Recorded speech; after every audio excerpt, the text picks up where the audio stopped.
Tonight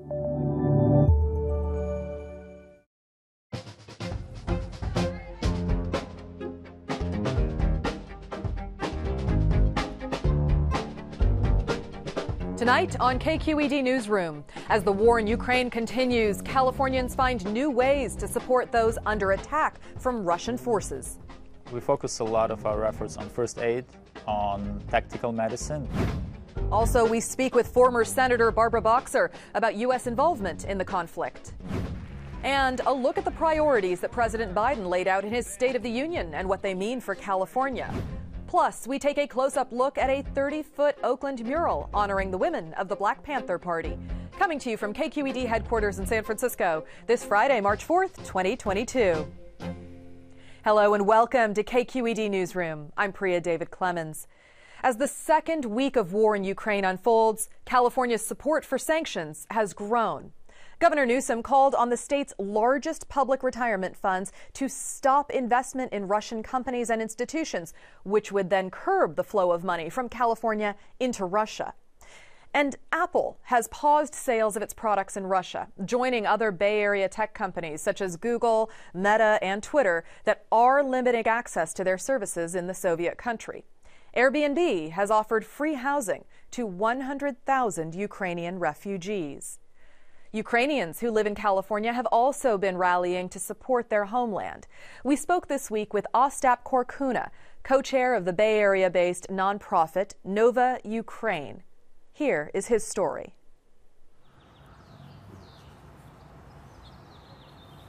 This is the older photos. My mom was here last time.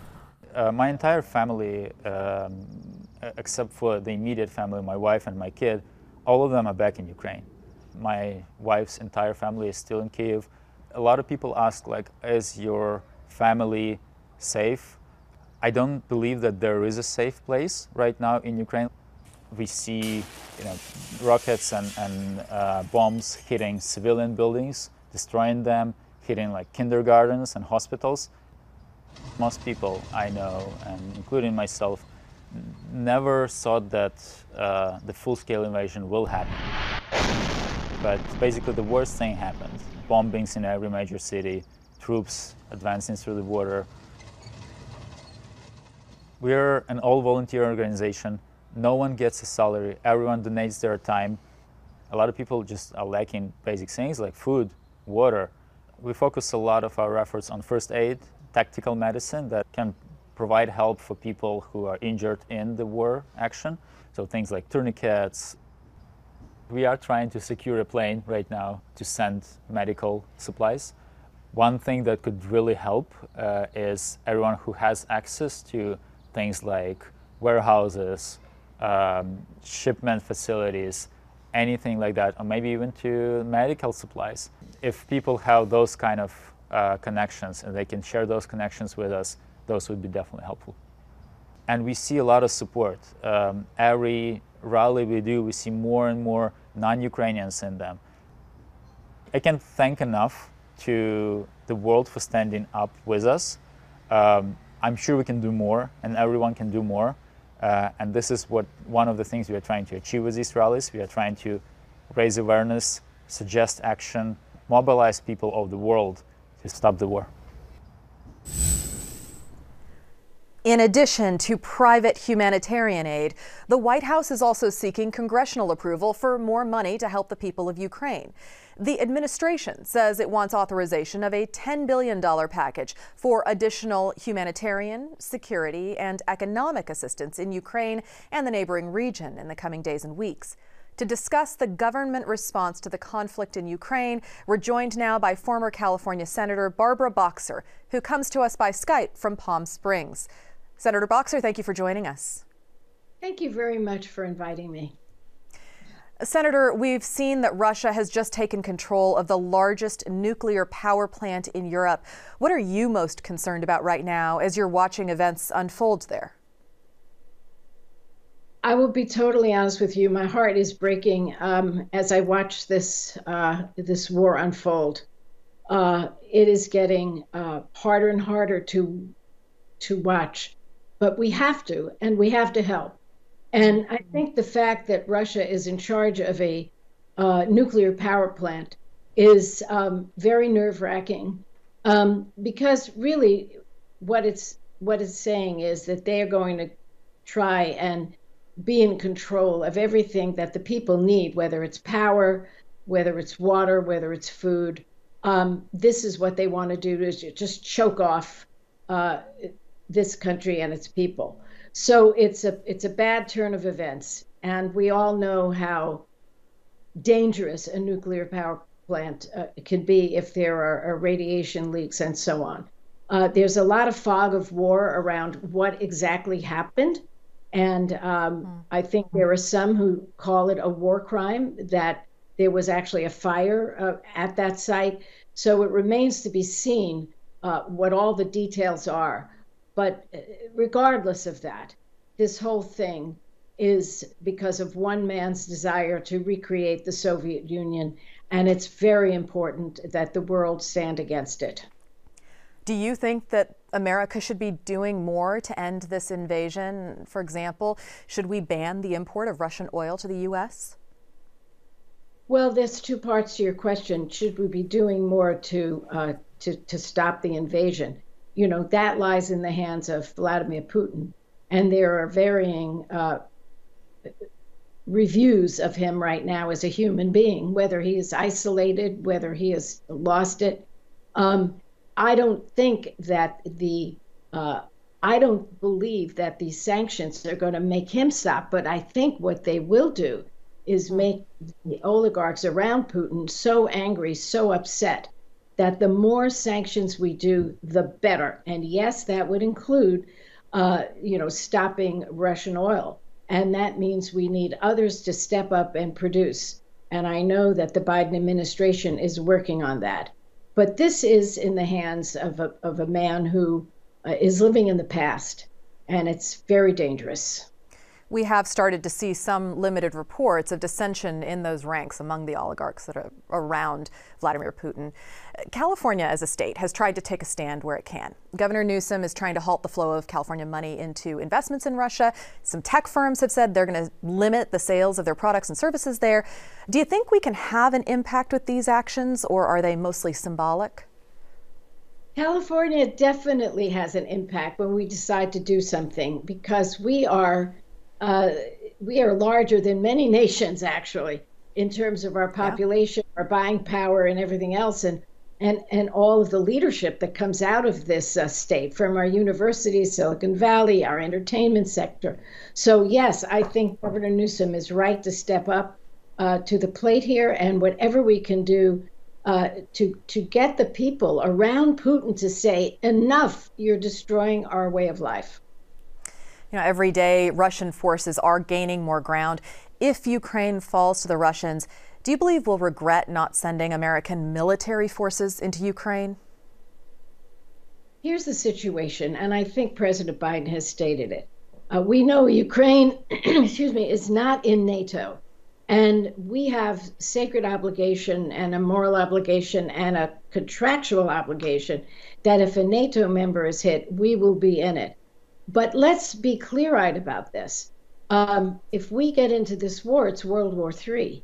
I think what we must do is help Ukraine. They have the second largest military in Eastern Europe. They have 250,000 members of their military. They need more help. They need more help so they can shoot some of these missiles away. They can go after these aircraft that are flying over, and anti-tank equipment. They need all of that. And yes, I think we need to do more of that, more than we thought we would. Let's look a little bit at the history here. You were in the Senate as America went to war in Iraq and Afghanistan. Are there any lessons from those wars that you see as applicable to our current situation? Or perhaps would you compare this more to the Cold War following World War II? You know, every single situation is different. There are similarities, but this whole situation is at the feet of one man, Vladimir Putin. It's his, again, not willing to accept the world order that came into play after the Cold War, and he wants to reconstitute the Soviet Union. So what have we learned from the engagements we've been involved in? Certainly, it's more of a lesson for Vladimir Putin. You can't occupy a country. You know, we tried to do that, and we got burned. Whether you go back all the way to Vietnam, whether you go to Afghanistan, Iraq, when you're in the middle of a civil war, it's wrong. And he has united Ukrainians. So the future for his people there is just terrible, because they are now hated. They're hated from the little children all the way up to the 85-year-olds in Ukraine. They're united against Russia. So, you know, the message is you're never going to have success there. There's going to be blood on your hands, not only for the Ukrainians killed, but the Russians killed. You can see what Putin is doing now, trying to shut down any type of free media. So, you know, it's very tempting to say, oh, this is just like something else. If I were to compare it to something, it would be more compared to Hitler, who walked to one, European country after the next saying, oh, this is the only one I'm going to do. So we need to step up with our help to the Ukrainians, and we have to be clear-eyed.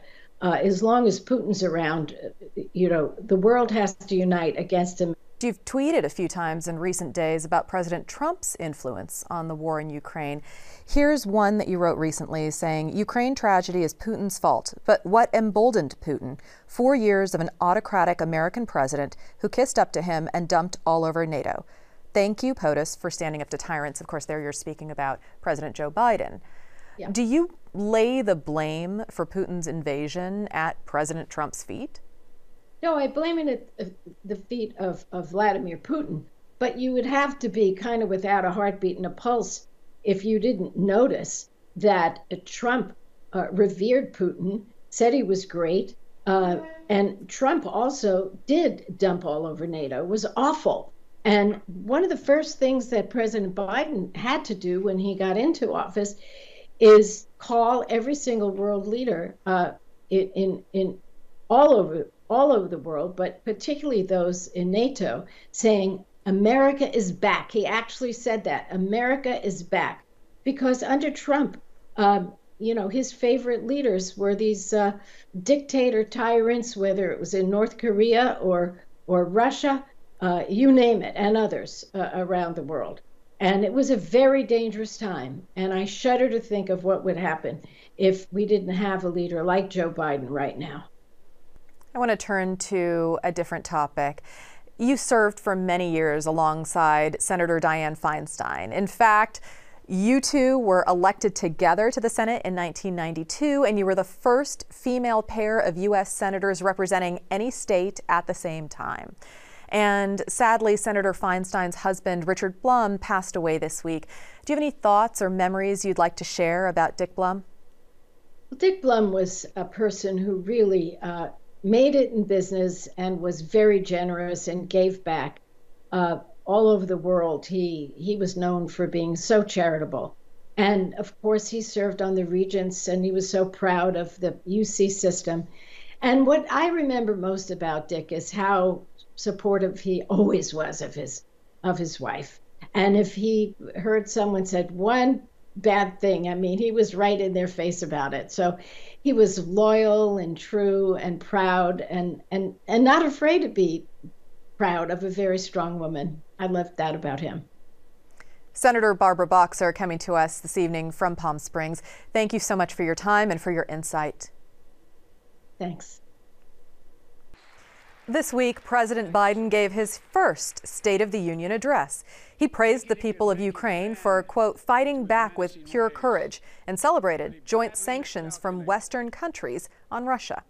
President Biden also made strong statements in support of America's police officers, saying that we should not defund the police, but rather fund them with, quote, the resources and training they need to protect our communities. Joining me now are co-host of KQED's The California Report, Saul Gonzalez, joining us by Skype from Los Angeles, where he's based, and KQED Politics and Government Senior Editor Scott Schaefer, who's here in studio. Thank you both for joining us. Good to be with you.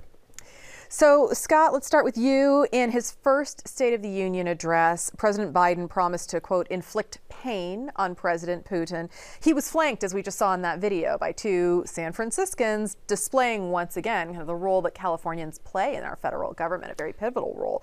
So what were your takeaways from the speech? Yeah, I mean, that image was so striking, Priya. Two women, one a woman of color, both from the Bay Area, San Francisco. And, you know, I think the other thing that struck me image-wise was just that they weren't wearing masks. You know, and Biden lingering afterwards, talking to people, getting up close. I think that all helps. Both those images really saying in a way the country has turned the corner in different ways. He went forehead to forehead at one point. He was talking to Jackie Spear from the South Bay, the peninsula, and you know, literally was like, you know, and that's Biden. The retail politics has been missing from his repertoire because of the pandemic, and I think he enjoys that, and I think it sends a nice message that, you know, things are returning to normal. Substantively, it was two speeches, really. The top, of course, was Ukraine, and, you know, these speeches get put together like for months and months and months, and to have something like the Ukraine war break out is sort of chaotic for the White House. Everything had to change. Everything changes, and so I think by putting that at the top as where it belonged, he got Republicans on their feet cheering. There was a sort of a moment of unity. And then he kind of went into the domestic policies. But the Ukraine part of the speech really gave him a way to show all the work that they've done in uniting NATO, getting everybody on the same page. That's no small feat. And especially when you contrast it with the previous president, Donald Trump, who was criticizing NATO very often and kind of going his own way. And so I think that contrast was appreciated, certainly by Democrats, but even a lot of Republicans were on their feet cheering that part of it. Okay. Well, in addition to addressing the war, and he also talked about COVID, President Biden also clearly stated his support for police officers. And Saul, I want to go to you here. What are you hearing in response to that particular portion of the speech? Well, I think that's very much in line with changes in the national conversation over crime and violence in society, right? Across the country and across the state of California. I know here in Los Angeles, we're in the middle of a mayoral race, and there are 5 or 6 major candidates. None of them here are talking about deep cuts to the LAPD. If anything, they want to add anywhere from 200 to 1,500 officers. I recently, up in your area, I recently talked to the chief of police of Oakland, Chief Armstrong, and I asked him, you know, what's changed in the last year when it comes to this issue of cutting funding for your force? And he says it's basically night and day. He doesn't worry about it in the same way he did a year ago. And a lot of people on the Oakland City Council who were supportive of big cuts to the department no longer, at least for now, are talking that way. That's right. That's changed very dramatically within the last year. Scott, moving to the state level, Governor Newsom wants to stop using pension funds from 3 of the state's largest pension funds. Stop them from using any of that investment money into Russia. Can you tell us more about the funds that he's targeting and how he thinks this is going to help? Yeah, the 2 biggest by far are CalPERS and CalSTRS, which is the teacher's retirement. And those 2 alone are about $1 trillion. And that makes them by far the biggest public pension funds in the country. There isn't a whole lot of investment currently in Russia, about maybe $1.5 billion. And what Newsom is saying, he's not saying divest. Right. He's saying, let's not put any more money. Let's not buy any Russian debt. Let's not send any money to Russia. You know, those investments have dropped about 25% in the past few weeks. And, you know, people who care about the financial stewardship of that money will say that, you know, you don't sell after you've lost a lot of money. So he's not proposing that. But, you know, there are some Republicans and Democrats in the legislature who do want to see those pension funds divest, take the money out, sell it. I don't know how far that will go. But, you know, there clearly is a sense that California doesn't want to do anything to help Russia at this time and to, you know, punish them in whatever way that they possibly can. We heard earlier in the show from a Ukrainian organizer who is rallying support for family members and friends and others back home in the Ukraine. And Saul, I know as you've been covering Southern California news for KQED, you've been speaking with leaders of the Ukrainian community there about the expected influx of refugees to California. Can you tell us more about how they're preparing? Well, they're talking about preparing right now, and that's really the big challenge of it. I mean, a lot of these groups, these Ukrainian American groups, up until a few days ago, they were dealing with cultural issues, or they were, programming singers or music or things like that.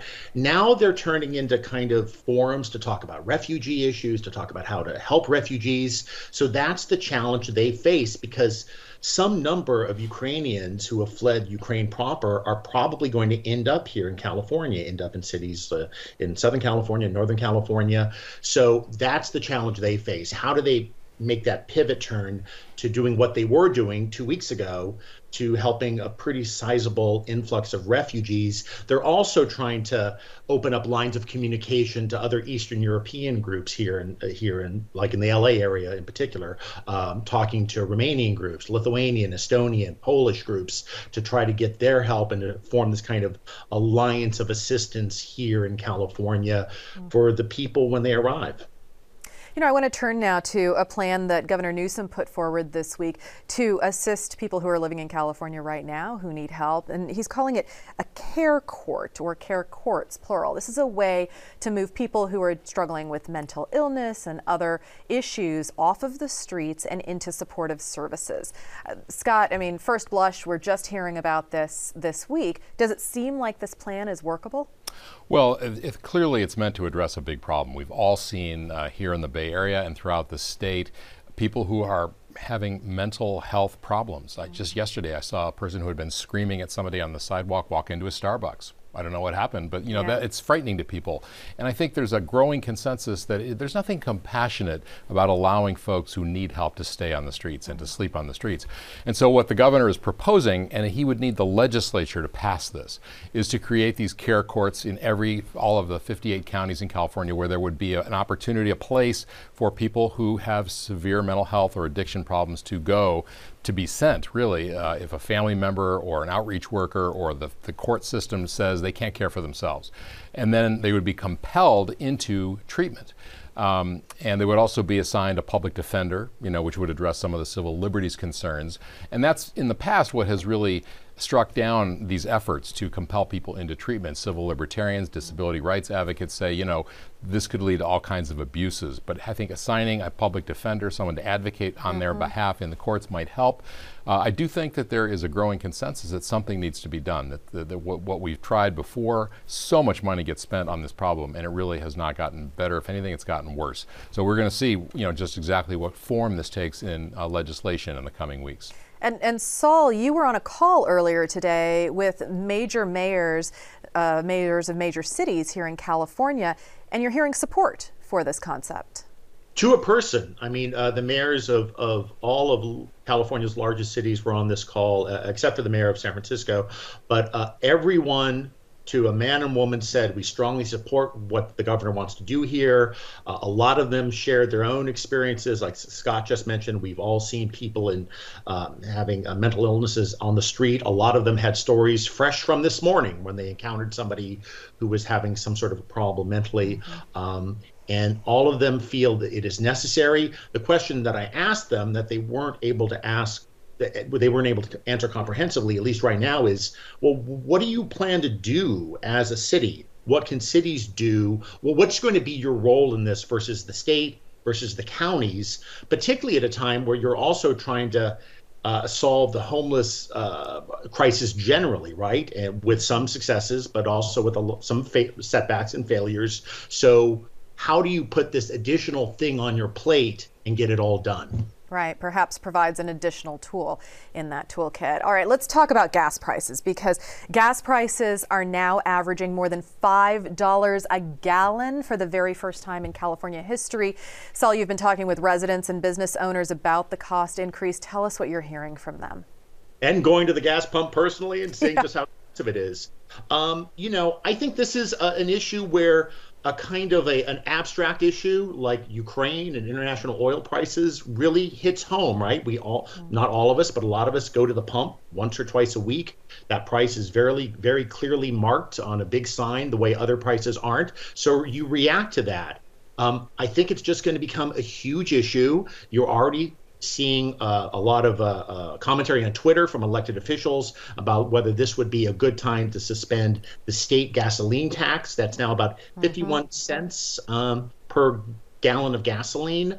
Opponents of that say, no, that's not what you want to do, because that money is really, really important to funding California's infrastructure projects. So expect this. As the crisis continues in the international energy market, that's not going to go anyway. That's not going to go away anytime soon. Expect this to be a huge issue in a very auto-reliant California.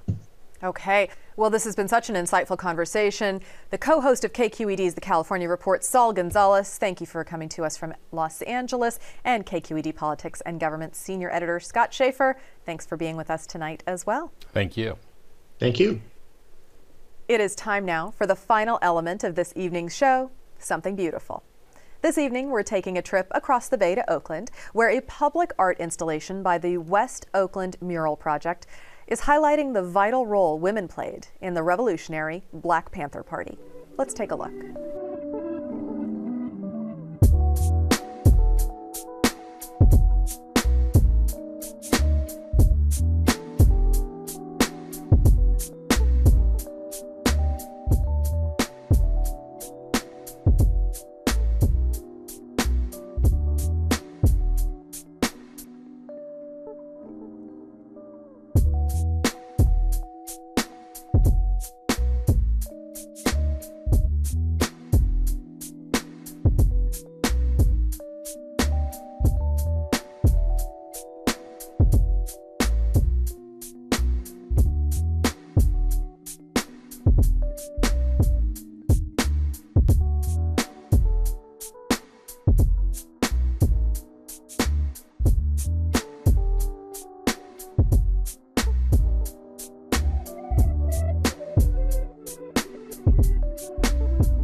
And that's the end of our show for tonight. Thank you for joining us. KQED Newsroom is on Twitter and Facebook, or you can email us at knr@kqed.org, and you can reach me on Twitter at Priya D. Clemens. We love hearing from you, so please get in touch.